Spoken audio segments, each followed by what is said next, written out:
नमस्कार दोस्तों, स्वागत है आप सभी का आपके अपने चैनल एयरफोर्स एग्जाम पेपर में। दोस्तों, इस वीडियो में हम लोग एयरफोर्स XY ग्रुप के लिए जीके के 25 इंपॉर्टेंट क्वेश्चन को यहाँ पर सॉल्व करेंगे, जो आपके एग्जाम के लिए बहुत ही ज़्यादा इंपॉर्टेंट हैं। तो आप लोग इस वीडियो में लास्ट तक बने रहिएगा।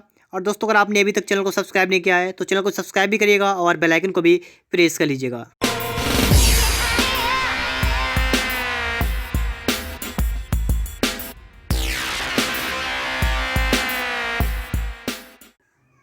देखिए दोस्तों, क्वेश्चन नंबर 1, प्लासी की लड़ाई 1757 में अंग्रेजी सेना का नेतृत्व किसने किया।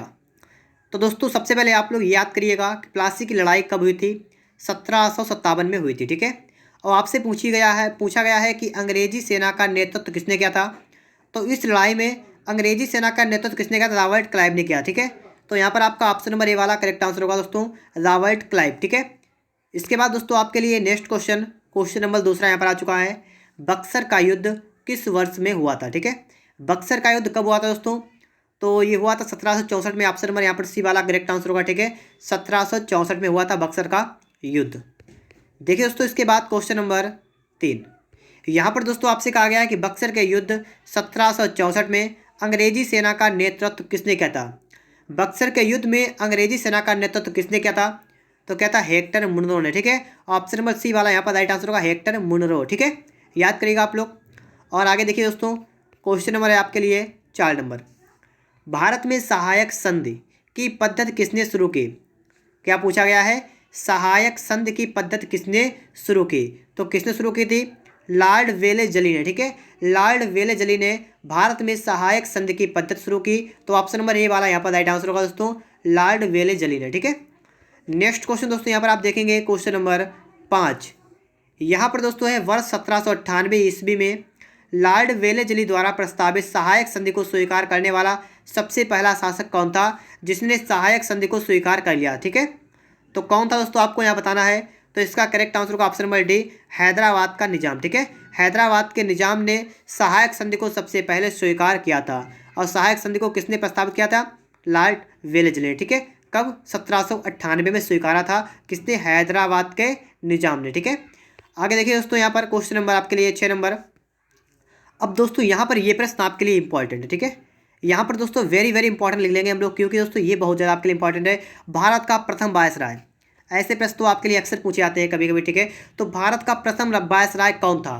अब यहाँ बताइएगा दोस्तों। इसका राइट आंसर आपका होगा option number B, Lord Canning, ठीक है। लॉर्ड कैनिंग भारत का प्रथम वायसराय था। आगे देखिए दोस्तों, क्वेश्चन नंबर दोस्तों यहाँ पर आ चुका है 7 नंबर। मुगल सम्राट द्वारा नियुक्त बंगाल का अंतिम गवर्नर जनरल कौन था? मतलब बंगाल का अंतिम गवर्नर या नवाब कौन था मुगल सम्राट के द्वारा नियुक्त किया गया? दोस्तों यहाँ पर आपका राइट आंसर होगा ऑप्शन नंबर बी, मुर्शिद कुली खान, ठीक है। मुर्शिद कुली खान, ठीक है। मुर्शिद कुली खान कौन था? बंगाल का अंतिम गवर्नर था और जिसे मुगल सम्राट के द्वारा नियुक्त किया गया था।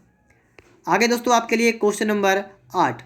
यहाँ पर दोस्तों आपसे कहा गया है कि निम्नलिखित में से किस युद्ध के द्वारा भारत में ब्रिटिश प्रभुत्व की स्थापना शुरुआत की गई? तो किस युद्ध के द्वारा भारत में ब्रिटिश प्रभुत्व की स्थापना की गई थी?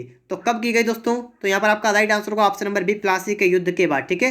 प्लासी के युद्ध के द्वारा, ठीक, किसके द्वारा? तो प्लासी के युद्ध के द्वारा भारत में ब्रिटिश प्रभुत्व, ठीक है, प्रभुत्व की स्थापना शुरुआत की गई, ठीक है। प्लासी के युद्ध के बाद कब हुआ था? 1757 में, आपने पहले ही पढ़ा है, 1757 में हुआ था, ठीक है। आगे देखिए क्वेश्चन में दोस्तों यहाँ पर आ चुका है 9 नंबर। यहाँ पर आपसे कहा गया मुर्शिद कुली खां ने ढाका से अपनी राजधानी कहाँ स्थानांतरित की थी? तो कहाँ पर की थी?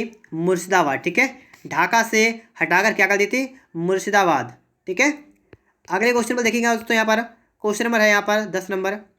लिखा है मीर कासिम ने अपनी राजधानी मुर्शिदाबाद से कहाँ स्थानांतरित की? अब देखिए दोस्तों, यहाँ पर आपने इससे पहले क्या पढ़ा था? इससे पहले दोस्तों आपने यहाँ पर पढ़ा था, देखिएगा यहाँ पर, कि मुर्शिद कुली खान ने ढाका से राजधानी कहाँ की थी? मुर्शिदाबाद, ठीक है। और अगले क्वेश्चन में आपसे क्या कहा गया है? यहाँ पर दोस्तों आपसे पूछा गया है कि मीर कासिम ने अपनी राजधानी मुर्शिदाबाद से कहाँ स्थानांतरित की? तो कहाँ पर की? मुंगेर में की, ठीक है। मुंगेर यहाँ पर होगा ऑप्शन नंबर सी वाला, यहाँ पर दोस्तों राइट आंसर इसका हो जाएगा, ठीक है। दोनों में यहाँ पर राजधानी परिवर्तन किया गया है, तो आप इसे याद रखिएगा। आगे दोस्तों आप देखिए क्वेश्चन नंबर 11 यहाँ पर आ चुका है। कह रहा है तीसरे आंग्ल मैसूर युद्ध को रोकने के लिए टीपू सुल्तान ने अंग्रेजों के साथ कौन सी संधि की थी? दोस्तों टीपू सुल्तान ने अंग्रेजों के साथ संधि कौन सी की? श्रीरंगपट्टनम की संधि, ठीक है। श्रीरंगपट्टनम की संधि की थी टीपू सुल्तान ने अंग्रेजों के साथ। नेक्स्ट क्वेश्चन दोस्तों आपके लिए यहाँ पर आ चुका है, क्वेश्चन नंबर 12 यहाँ पर है, लिखा है दोस्तों कि राज्य हड़प नीति किसके द्वारा लागू की गई। ये दोस्तों हो सकता है आपको पता हो, क्योंकि दोस्तों ये तो बिल्कुल चर्चा में रहा है क्वेश्चन, ठीक है, कि राज्य हड़प नीति किसके द्वारा शुरू की गई। तो किसके द्वारा? लॉर्ड डलहौजी के द्वारा, ठीक है। और दोस्तों लॉर्ड डलहौजी के समय 1853 में रेलगाड़ी चलना स्टार्ट हुई, ठीक है, 1853 से। आगे दोस्तों यहाँ पर देखेंगे आप लोग 13 नंबर, महाराजा रणजीत सिंह के राज्य की राजधानी कहाँ थी। तो महाराणा रणजीत सिंह थे, उनके राज्य की राजधानी आपसे यहाँ पूछी गई क्या थी? लाहौर, ठीक है। ऑप्शन नंबर डी वाला यहाँ पर राइट आंसर होगा, लाहौर थी। आगे दोस्तों आप यहाँ पर देखेंगे 14 नंबर है कि सिख साम्राज्य का अंतिम शासक कौन था। सिख साम्राज्य के अंतिम शासक कौन थे? तो कौन थे? दिलीप सिंह, ठीक है। दिलीप सिंह कौन थे? सिख साम्राज्य के अंतिम शासक थे दिलीप सिंह। अगला प्रश्न दोस्तों आपके लिए यहाँ पर आ चुका है, टीपू सुल्तान ने अपनी राजधानी किसको बनाया था। टीपू सुल्तान ने अपनी राजधानी किसको बनाया था? तो किसको बनाया था? श्रीरंगपट्टनम को बनाया था। ऑप्शन नंबर यहाँ पर ए वाला करेक्ट आंसर होगा, ठीक है। टीपू सुल्तान ने अपनी राजधानी किसे बनाया था? श्रीरंगपट्टनम को। आगे दोस्तों यहाँ पर आप देखें, किस गुरु ने फारसी में जफरनामा लिखा था। आपसे पूछा गया है जफरनामा किसने लिखा था फारसी में। दोस्तों किसने लिखा था? गुरु गोविंद सिंह ने लिखा, ठीक है। गुरु गोविंद सिंह ने क्या लिखा था? जफरनामा लिखा था। ऑप्शन नंबर यहाँ पर डी वाला राइट आंसर होगा, गुरु गोविंद सिंह। नेक्स्ट क्वेश्चन दोस्तों यहाँ पर देखिएगा 17 नंबर दोस्तों आ चुका है। 17 नंबर, सिखों के धार्मिक ग्रंथ आदि ग्रंथ की रचना किसने की थी। तो सबसे पहले तो आप याद रखिएगा कि सिखों का धार्मिक ग्रंथ कौन सा था? आदि ग्रंथ। और दोस्तों आपसे यहाँ पूछा गया इसकी रचना किसने की थी? गुरु अर्जुन देव ने, ठीक है। आदि ग्रंथ की रचना किसने की थी? गुरु अर्जुन देव ने की थी। ऑप्शन नंबर यहाँ पर बी वाला करेक्ट आंसर यहाँ पर हो जाएगा। नेक्स्ट क्वेश्चन दोस्तों यहाँ पर आ चुका है, देखिएगा यहाँ पर लिखा है दोस्तों 18 नंबर कि सिखों के सैन्य संप्रदाय खालसा पंथ की स्थापना किसने की। खालसा पंथ की स्थापना किसने की? फटाफट से दोस्तों बताइएगा इसका राइट आंसर क्या होगा। इसका राइट आंसर दोस्तों ऑप्शन नंबर डी वाला, गुरु गोविंद सिंह ने, ठीक है। गुरु गोविंद सिंह ने खालसा पंथ की स्थापना की थी। ऑप्शन नंबर यहाँ पर डी वाला करेक्ट आंसर हो जाएगा। देखिए दोस्तों इसके बाद में आपके लिए नेक्स्ट क्वेश्चन यहाँ पर आ चुका है, ठीक है। और इसको भी आप देखिएगा, भारत में डाक व्यवस्था शुरू करने वाला ब्रिटिश गवर्नर कौन था? जिसने भारत में डाक व्यवस्था शुरू की थी उसका नाम बताइए। तो इसका नाम क्या दोस्तों था? लॉर्ड डलहौजी, ठीक है। लॉर्ड डलहौजी ने भारत में डाक व्यवस्था शुरू की थी, ठीक है। लॉर्ड डलहौजी ने शुरू की थी। ऑप्शन नंबर यहाँ पर कौन सा है? ए वाला करेक्ट है। आगे देखिए क्वेश्चन में दोस्तों यहाँ पर आ चुका है 20 नंबर, सुगौली की संधि कब हुई थी? 1816 में हुई थी। और दोस्तों आपसे पूछा गया किन के बीच में हुई थी ये संधि किसके बीच में हुई थी? ये हुई थी दोस्तों ईस्ट इंडिया कंपनी और नेपाल के बीच में। ऑप्शन नंबर यहाँ पर बी वाला राइट आंसर होगा। ईस्ट इंडिया कंपनी और नेपाल के बीच में कौन सी संधि हुई थी? तो आप बताएंगे सुगौली की संधि हुई थी। कब हुई थी? 1816 में हुई थी। आगे देखिए आपसे पूछा गया है वोडेयार कहाँ के शासक थे।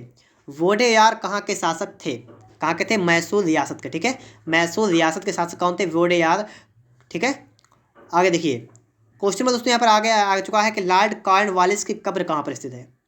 लॉर्ड कॉर्नवालिस की कब्र कहाँ पर स्थित है? तो कहाँ पर है? गाजीपुर में दोस्तों। ऑप्शन नंबर यहाँ पर ए वाला करेक्ट आंसर होगा, गाजीपुर में, ठीक है। गाजीपुर में स्थित है। अगला क्वेश्चन देखिए, भारत का प्रथम गवर्नर जनरल कौन था। यहाँ पर दोस्तों आप देखेंगे भारत का प्रथम गवर्नर जनरल पूछा गया है, कौन था? तो लॉर्ड विलियम बेंटिक, ठीक है। लॉर्ड विलियम बेंटिक, ठीक है, भारत का प्रथम गवर्नर जनरल। इसे भी आप लोग याद करिएगा, वेरी वेरी इंपॉर्टेंट की श्रेणी में इसको रख लीजिएगा। आगे दोस्तों आप यहाँ पर देखेंगे लिखा है द्वैध शासन की नीति को किसने समाप्त किया था। द्वैध शासन की नीति को किसने समाप्त किया था? वारेन हेस्टिंग ने समाप्त किया, ठीक है। वारेन हेस्टिंग ने समाप्त किया था द्वैध शासन की नीति को। और दोस्तों लास्ट क्वेश्चन आपके लिए यहाँ पर आ चुका है, क्या आ गया दोस्तों यहाँ पर देखिएगा, सुरक्षा प्रकोष्ठ नीति। सुरक्षा प्रकोष्ठ नीति किससे संबंधित है? तो किससे संबंधित सुरक्षा प्रकोष्ठ नीति? तो है दोस्तों वारेन हेस्टिंग से संबंधित, ठीक है। वारेन हेस्टिंग दोस्तों का यहाँ पर ऑप्शन नंबर ए वाला यहाँ पर राइट आंसर होगा। दोस्तों यहाँ पर आपके 25 क्वेश्चन थे, मैंने आपको बता दिया। उम्मीद करता हूँ आपको वीडियो अच्छा लगा होगा। अगर आपको वीडियो अच्छा लगा वीडियो को लाइक कर दीजिएगा। अगर आपने अभी तक चैनल को सब्सक्राइब नहीं किया है चैनल को सब्सक्राइब भी करिएगा और बेल आइकन को भी प्रेस कर लीजिएगा।